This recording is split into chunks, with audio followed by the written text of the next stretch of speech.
गोपाल कृष्ण गोखले ने एक बार कहा था, what Bengal thinks today India thinks tomorrow. ये कोई जुमला नहीं था, ये उस वक्त की हकीकत थी। आज़ादी के समय बंगाल भारत का इंडस्ट्रियल हार्ट था। भारत की कुल जीडीपी का 24% से 30% हिस्सा अकेले बंगाल से आता था। देश का 40% एक्सपोर्ट कलकत्ता पोर्ट से होता था। एशिया का पहला नोबेल प्राइज़ यहीं आया। साइंस हो, लिटरेचर हो या इंडस्ट्री, बंगाल सबसे आगे था। लेकिन फिर समय का पहिया ऐसा घूमा कि गोल्डन बंगाल की चमक काली पड़ गई। आज बंगाल का नाम आते ही सिर्फ 3 चीज़ें दिमाग में आती हैं: हिंसा, गरीबी और घोटाले। आज बंगाल का युवा अपने ही राज्य में नहीं रहना चाहता। टाटा नैनो को वहाँ से भागना पड़ा। आखिर ऐसा क्या हुआ कि भारत का सबसे अमीर राज्य आज बीमारू बनने की कगार पे है? ये कहानी सिर्फ एक पार्टी की नहीं, ये कहानी उस सिस्टम की है जिसने बंगाल का गला घोटा। बंगाल की बर्बादी की शुरुआत कोलकाता से नहीं बल्कि दिल्ली से हुई। साल था 1952। केंद्र सरकार एक पॉलिसी लेकर आई जिसने बंगाल की रीढ़ की हड्डी तोड़ दी। बंगाल और बिहार, इन दोनों के पास कुदरत का सबसे बड़ा तोहफा था, कोयला और लोहा। उस ज़माने में इंडस्ट्री लगाने के लिए ये 2 चीज़ें चाहिए थी। चूँकि बंगाल में सस्ता मिलता था, इसलिए सारी फैक्ट्रीज अपनी यूनिट्स बंगाल में लगाती थी। लेकिन 1952 में सरकार लाई फ्रेट इक्वलाइजेशन पॉलिसी। आसान भाषा में इसका मतलब था कोयला और लोहा अब पूरे भारत में एक ही दाम पर मिलेगा, चाहे ट्रांसपोर्ट का खर्चा कितना भी हो।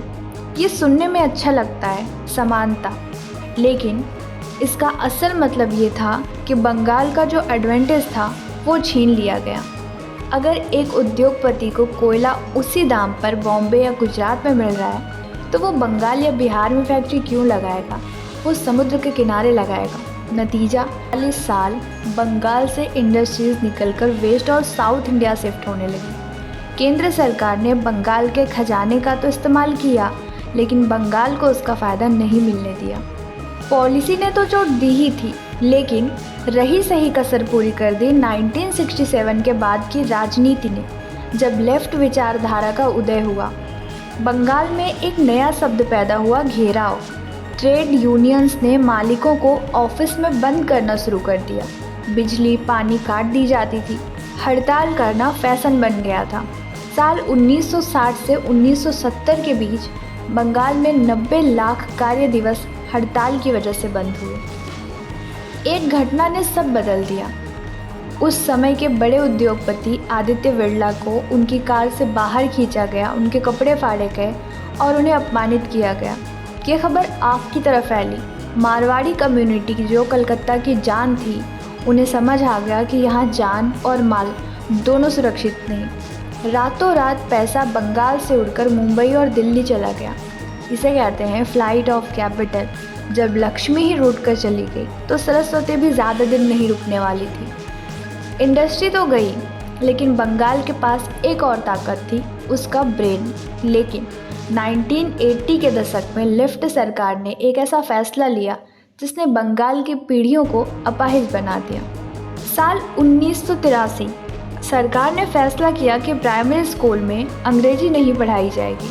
तर्क ये था कि मातृभाषा बंगाली को बढ़ावा देना है। भावना अच्छी थी, लेकिन दुनिया बदल रही थी। 1990 में ग्लोबलाइजेशन आ रहा था, कंप्यूटर आ रहा था, और कंप्यूटर की भाषा क्या थी? इंग्लिश। बंगाल के सरकारी स्कूल में पढ़ने वाले बच्चे ग्लोबल रेस में पीछे छूट गए। सिर्फ अमीर बच्चे जो प्राइवेट स्कूल जाते थे वही अंग्रेजी सीख पाए। इस फैसले ने बंगाल के टैलेंट को वहीं मार दिया। जब बेंगलोर और हैदराबाद में आईटी क्रांति हो रही थी, बंगाल के युवा टाइपराइटर चला रहा था। बाद में इस फैसले को वापस लिया गया, लेकिन तब तक एक पूरी जनरेशन बर्बाद हो चुकी थी। साल 2006 बुद्धदेव भट्टाचार्य ने अपनी गलती सुधारने की कोशिश की। बुद्धदेव भट्टाचार्य उस समय बंगाल के सीएम थे। वो रतन टाटा को बंगाल लाए। दुनिया की सबसे सस्ती कार नैनो बंगाल में बनने वाली थी। कि बंगाल की वापसी का मौका था, लेकिन फिर हुआ सिंगूर आंदोलन। ममता बनर्जी ने विपक्ष में रहते हुए ज़मीन अधिग्रहण के खिलाफ उग्र आंदोलन किया। हाईवे जाम हुए, आगजनी हुई, रतन टाटा ने हार मान ली और 2008 में उन्होंने प्रेस कॉन्फ्रेंस से कहा गुड बाय बंगाल, और वो प्रोजेक्ट गुजरात में ले आए। उस दिन सिर्फ टाटा नहीं, उस दिन दुनिया के कई इन्वेस्टर्स को एक मैसेज गया, बंगाल में बिजनेस करना नामुमकिन है। आज सिंगूर में ना खेती होती है, ना कोई फैक्ट्री है, वहाँ से टूटे हुए पिलर और पछतावा बाकी है। इस घटना ने बंगाल पर बिजनेस अनफ्रेंडली का ठप्पा हमेशा के लिए लगा दिया। साल 2011, 34 साल बाद सत्ता बदली। नारा था परिवर्तन। लोगों को लगा कि अब हिंसा रुकेगी, इंडस्ट्री आएगी, लेकिन क्या सच में कुछ बदला? बदला, लेकिन सिर्फ झंडे का रंग लाल से हरा और सिस्टम वही पुराना रहा।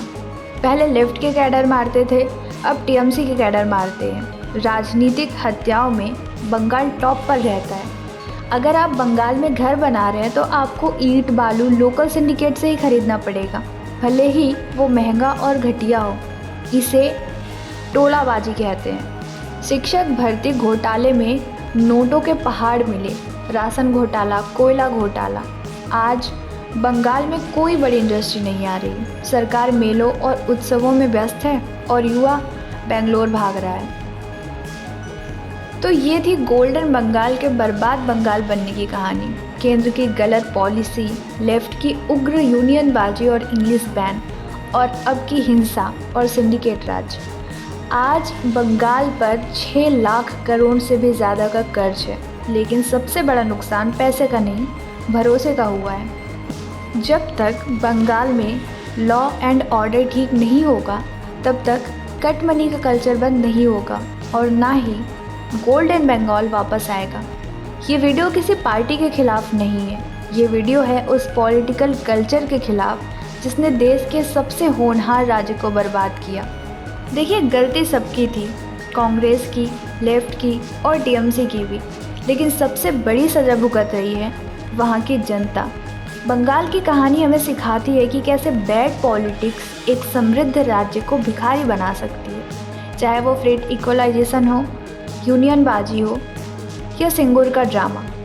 आई होप कि वीडियो आपको इन्फॉर्मेटिव लगी होगी। वीडियो अच्छी लगी हो तो लाइक और शेयर करिए, और चैनल पर अगर अभी तक नए हैं तो चैनल को सब्सक्राइब कर लीजिए।